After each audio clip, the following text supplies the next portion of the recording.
the topic of the session today is how to set up a shipping calculator using B1UP.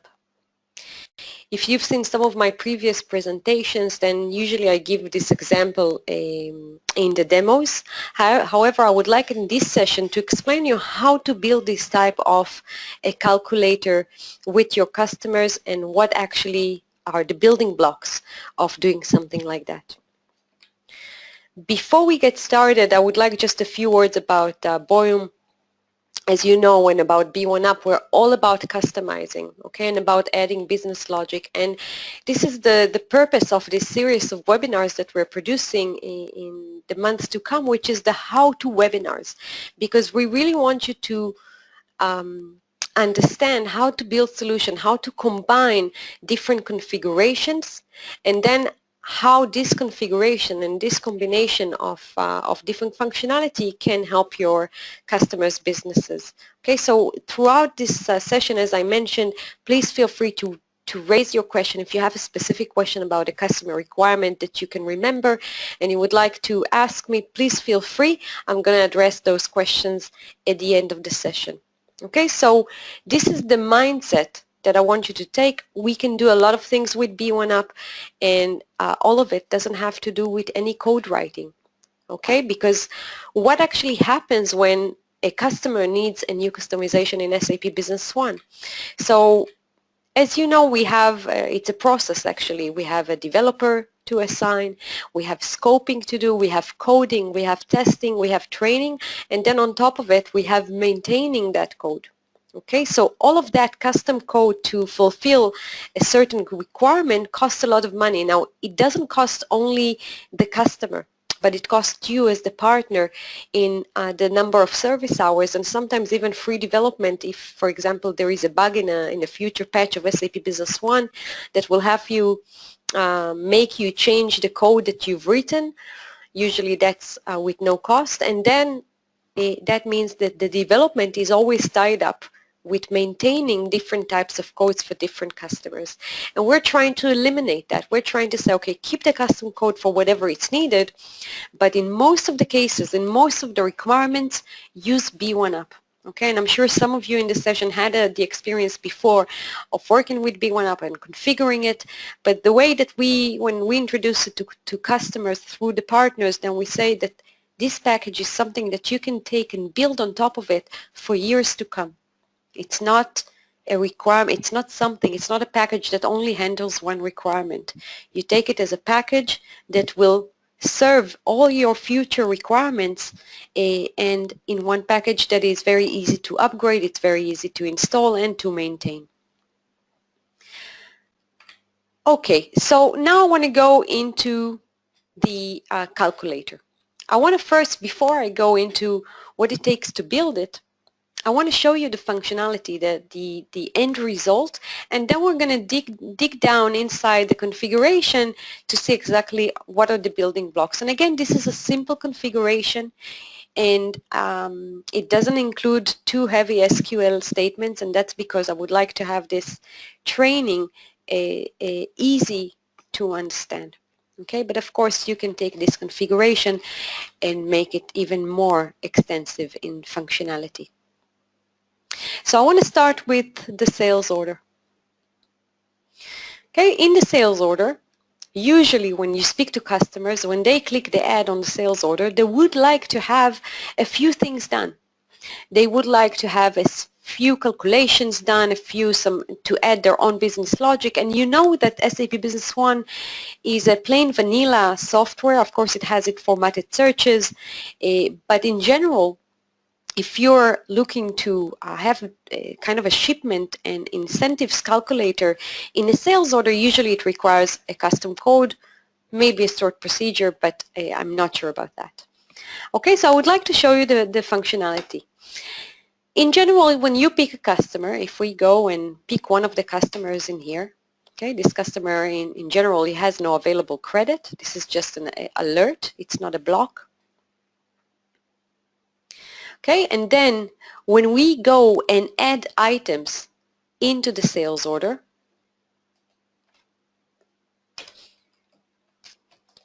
let's say the customer chose 3 items.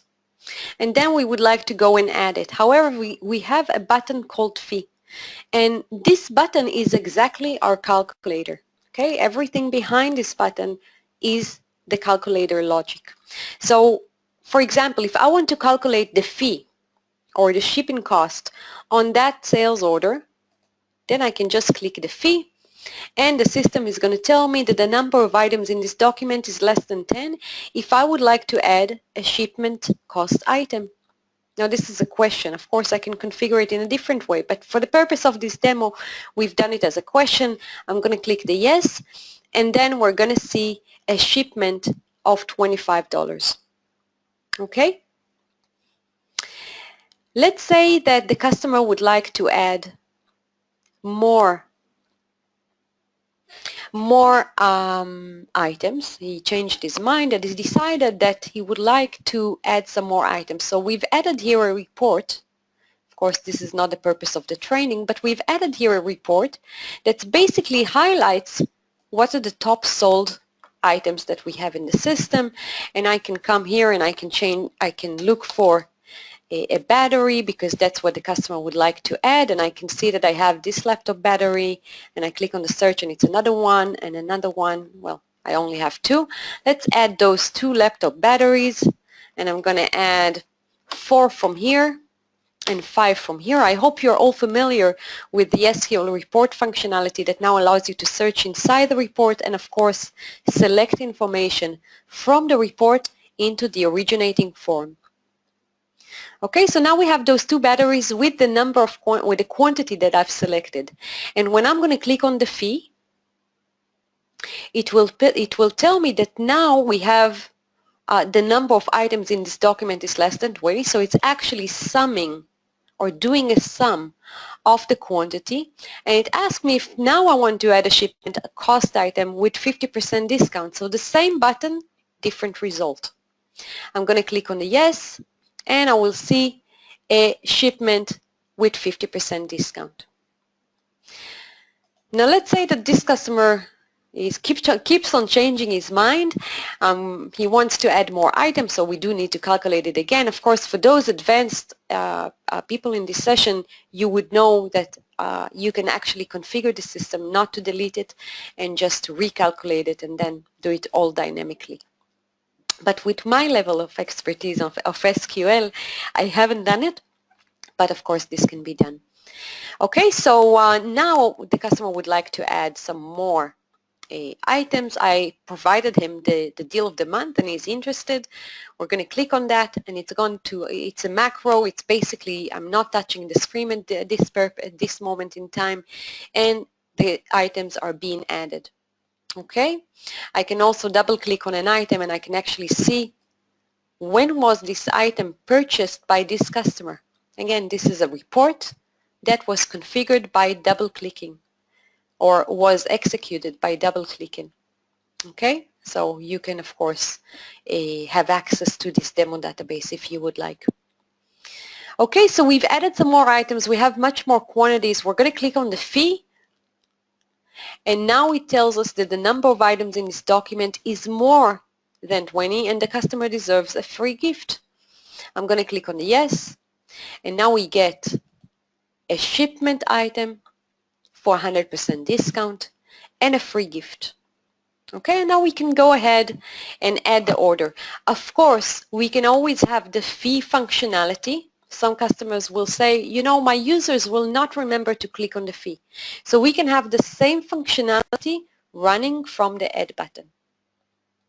Okay, so that is what I would like to demonstrate to you and to show you what actually happens behind the scene, because when I show it to partners, they actually, you know, they're quite surprised to see that B1UP can do it in such an ease, or with such an easy functionality, because you're going to see that it doesn't take a lot to do it behind the scene. And as I said, I'm a very basic SQL user. I'm really not advanced, and I think you're going to appreciate it very soon that this is a very simple configuration.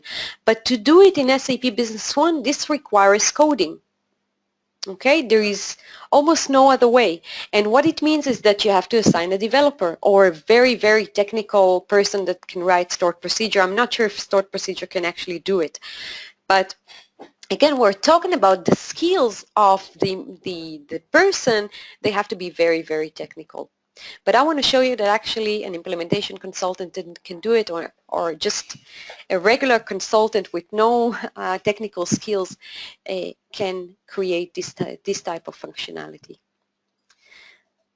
Okay, so let's go back into the presentation, and now let's see how do you build these rules. So first we need to understand the logic of the customer. We need to sit with him and see what are your specific requirements of adding a sales order. And I want you, and I always, when I used to meet with customers, when I used to work at SAP, I used to say, what is your imaginary world?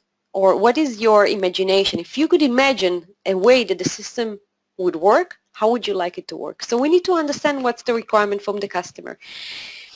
And then later, we need to build that shipping cost and incentive based on that specific logic. I have a mistake here in the word, but based on that specific logic.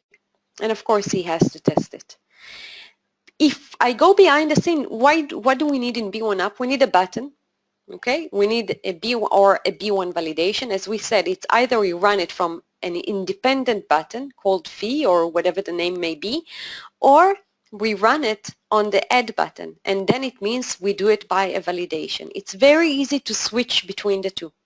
Okay, it's not a problem to take exactly what you've done for a button and copy paste it for a validation.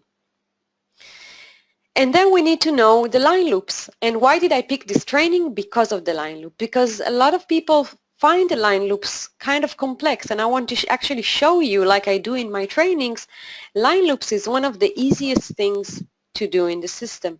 It's all a matter of how you look at it. And then of course you need to know a macro. So for those of you in these sessions that are new, forgive me that I'm going straight into a line loop, because I figured that most of you know how to add a button. But again, if you do have any questions about what I'm doing, write it in the questions, and then I will address it at a later stage at the end of the demo. Okay, so let's go into business one and let's see how do I teach in a training how to do this specific button. So the first thing that you do is that you create a button. So the button is very simple. It's just a button that is called fee. Okay, that's the one. By the way, the distance that you see here between the buttons is because we've created an added line here. Okay, an empty one, but still it creates that gap.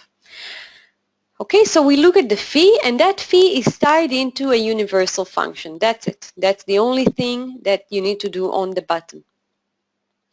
And that universal function is our logic, is the line loop. The line loop holds the entire logic of that calculator, and it can go very extensive, more than what I showed you. It can have many, many different rules. Okay, so this is the mind. Okay, now if you have a question on how to add it in a validation, if you would like to take this exact line loop and put it on the add instead of a separate button, the only thing that you have to do is right click on the add a B1 validation before SAP adds the document. We want to catch all the rules and all the costs before we click on add. Okay, so that's important to distinguish between the two. That the left part of the validation is going to be pre-filled. I do not need to touch it. The only thing that I would like to do is take that code, okay, the code of the line loop, and put it in a no condition. Okay, so just do UF 049, and that would be exactly that.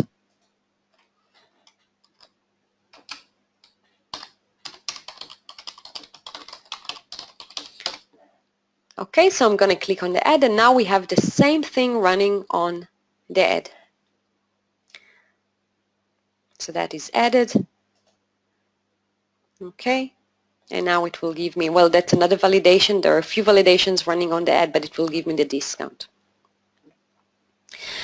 Okay, so I really hope that it makes sense. Now it gives me the other validation. So you see you can run a few validations of the add button, and in this case it tells me that there is shipping of a free shipment and a free gift. I'm going to click on yes, and it's going to be added, and we can move on. Okay, but again, I would like to explain not how to do a validation, but actually how to configure the line loop. And the first thing that you're going to see, let me just minimize that so we have more screen. The first thing that you will see is that the SQL here is very simple. But before I go into the SQL, I would like to explain a bit about that screen. You will notice here a warning. That's the first thing. The line loop is considered advanced, and that's why usually when people ask us questions about line loops, unless we have to go, we can see it in our own eyes and we can see the problem, we usually answer. But if we have to recreate the situation in our end, then it means premium support, and this is the comment that you see in here. Okay, so the first thing that we like to do is where is the line loop working, on which form? Okay, what is the form, or what is the matrix UID? That's a matrix, that's the table. And for people that know the system information values, you know that this field, the item number field, if you look down below at the lower left corner of the screen, you're going to see item 38 and column 1. If I go to item description, it will be item 38 and column 3, which means that the item of this matrix is number 38. Okay, I'm sorry if I'm going too basic, but again, I don't know the level of the people on the session, so I'm explaining where is this 38 coming from. If I would go and choose a service document, that would be 39. Okay, that's the number. The number goes to the matrix of the table itself, the item of the table. Now, in some cases, we would like to ignore less lines. Why we would like to ignore? If I would be in a live training, I would actually wait until you answer. But in our case, sorry about that. In our case, ignore less line is that when we have a sales order that is in open status, the last line will be open but empty. So we don't want the line loop to go over that. So we want to ignore that line, and then also to ignore text line and subtotals. Okay? Now I'm going straight to the no condition because, to the SQL condition, because the no condition is kind of the same, just easier. So I'm going into the SQL condition. What is the SQL condition telling us? Let's just take those items and delete them, and then we can look at the screen without all of that information. So just a second here, I'm going to delete the extra 2 lines.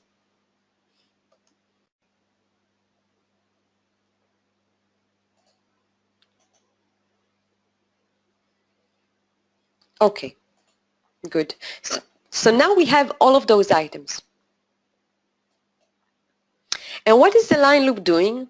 If I have the first time that I'm going to use the drawing tools, okay, if I have to mark something, I'm sorry for not being very straight, that part of the screen, that is the loop.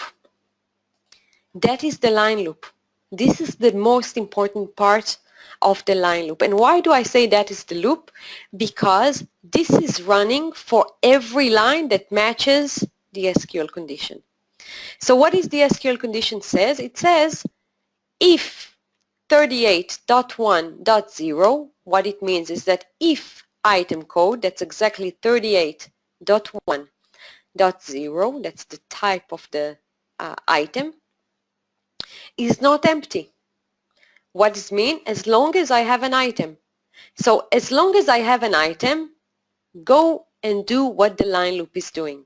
That's the select sum for browse.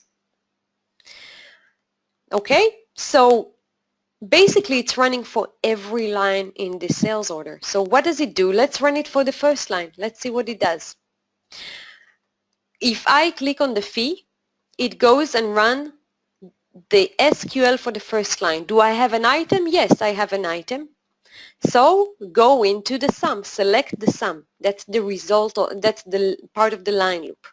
What is the sum doing? It's basically there, if you look at the line loop, there are a few ways to populate it. If I will show you a different line loop, those two fields might be relevant. But in our case, those two fields, final result value and final result type, are the one that I'm using. I'm not using first pass or line UF. Okay, that's important. There are different ways to run line loops, and I usually, when I give training, I show 3 different ways to use line loop. Okay, so the final result value is 38.11.number. You know, I'm assuming you do not remember what is 11, what's the column 11 is, but you can probably figure out that's the quantity. Okay, so you will see when you look down, you'll see column equal 11. So what does it do? It takes the quantity value as a number, okay, and do a sum. I have different options. I have append, I have ignore, I have overwrite, I have a count, min, max, and sum. Okay, so it's doing a sum. So if I have 1 here, now at the end of this loop for the first iteration, I have the value of 1. Now we're going to go into line 2, and again it's going here and doing a sum. So now I have 2. Makes sense? Going to the third line, I have a 1, then I have 3. Okay, it's doing a sum every time the loop is running. And now I come here to the fourth line, and now I used to have 3, but now I have 7. Okay, and 12, and so on until it reaches the last line, because I told him ignore the last line. So that's the last line it's going to run. For those of you that are very quick with math, you can actually calculate it. I will not do it, but you can see that I have kind of a high number. Okay, and then basically it ends. That part of the line loop is done. Now, if I would search, just to have you imagine another scenario, let's say I would like to search for a specific item in that sales order.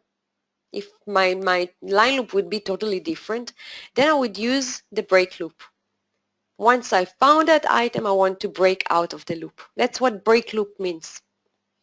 I have an example where we do an automatic payment for AP invoice, and usually we run a line loop, go through all the AP invoices inside the outgoing payment, and when we find the invoice we would like to pay based on specific rules, it breaks out, even though it's in the middle of the matrix. Okay, that's the break loop. So going back into our example, I have a few lines, I reached a specific sum, that's it. Now I'm going into the final result. So let's erase, and now let's look at the final result. The final result runs once. Okay, it's not a loop, it's a result, and it runs only once. What does it do? Well, it can do a lot of things. It can always execute, it can do not execute, if it can execute if condition is met, or execute if not empty. Execute if condition is met, that's the type of condition that we use right now. And what is the condition? The condition is the next 2 columns, value type and compare type. If I would choose execute if not empty, it would refer to the upper part, to the total value of those 2 columns. That would be my result if it's not empty, if it's not 0. Okay, just to differentiate between the 2. So execute if condition is met. What is the condition? If my result is a number, is less than, okay, I get a lot of types of compare type, less than 10, then do something. If it's between 10 to 20, that's exactly the breakdown that you saw, that every time I get a different message, then do something else. And if it's above 20, then do the third thing. Of course, I can go here and I can add a new rule, and I can say that if it's equal to 30, then this customer gets an iPhone, whatever. Okay? You can go on and continue to create different rules. But let's look at the rules that I have here. Okay, so I have what happens when it's below 10. So that's a macro. Now, again, when I show that to a partner, they think we have a very complex scenario behind the scene. And I tell him, no, that's it. That's the line loop. And that's the result. And the result is a one line. I hope you can all see my screen. Again, if you don't see it, if you get a problem with the display, let me know. If it's too small, let me know. What is it saying? It's saying it uses the command called prompt. The command called prompt is basically popping up I lost my English, but popping up a pop-up. Okay, it's issuing a pop-up. And that pop-up, the text is going to be, a prompt has a very certain way of running. It's requiring the question. Okay, the number of items in this document is less than 10. Do you want to add a shipment cost item? If I click on the yes, it runs a second universal function. Now, a prompt, you will see, it actually says here, it can have 3 buttons. Okay, so again, if I click on the fee at this stage, it will issue, sorry, maybe I'm not active on that form, it will issue the pop-up. That's exactly a prompt. It has a question and it has yes or no, or maybe it has run a report, go to the internet, and whatever third option. It can have up to 3 buttons, as you see below. Okay, we're just using the regular yes and no for this purpose. So what is UF33? When I click the yes, it runs UF53. So let's scroll to 53. That's the one. And you will see that it does something very easy. What does it do? It sets an item called fee. Okay, that's the fee item. That's the code of the fee item to the last row. That's it. That's the only thing it does. Because when I had, if I'm going to open that for a second, just for the purpose of visualizing the process of having a result which is lower than 10.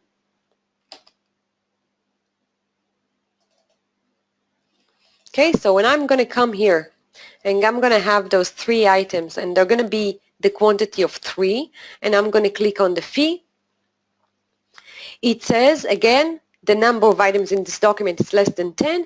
Do you want to add a shipment cost item?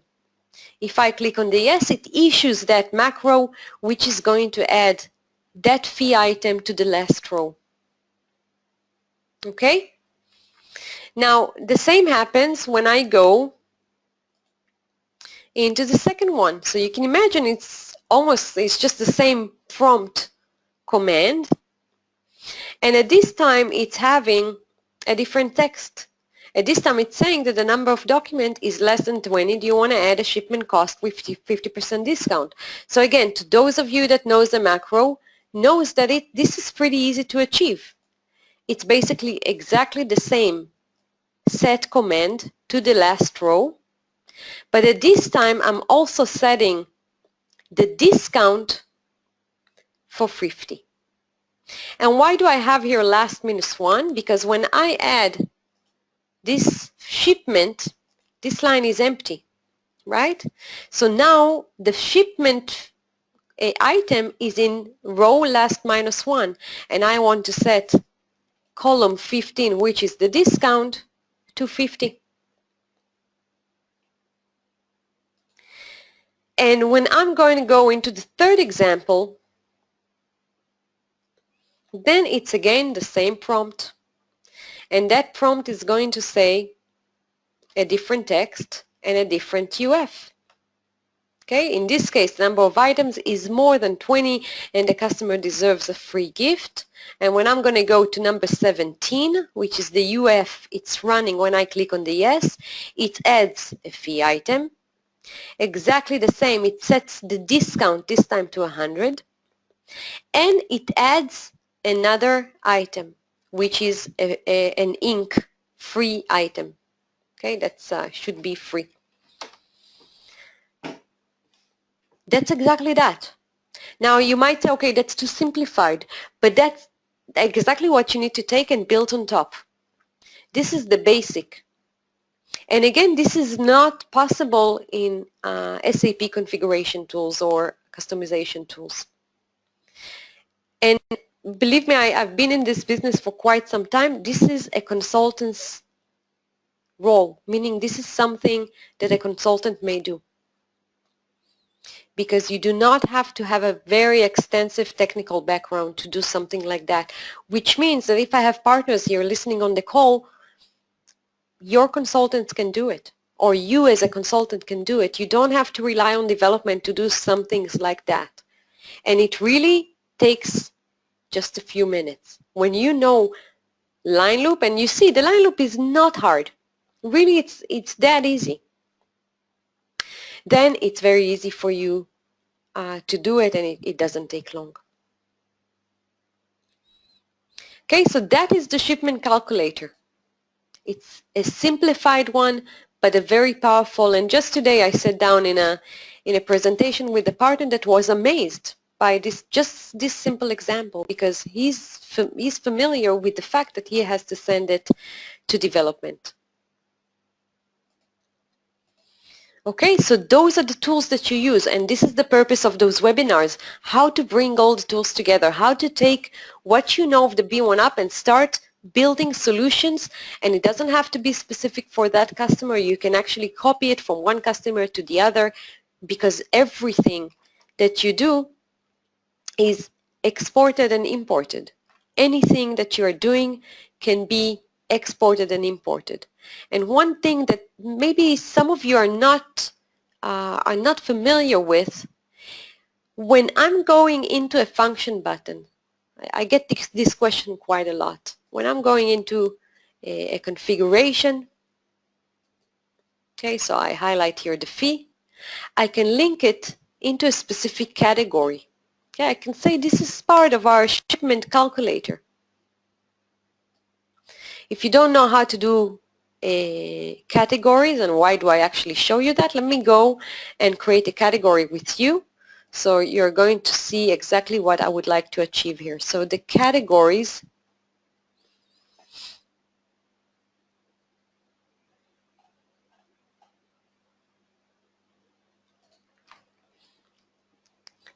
let's go into add and let's call it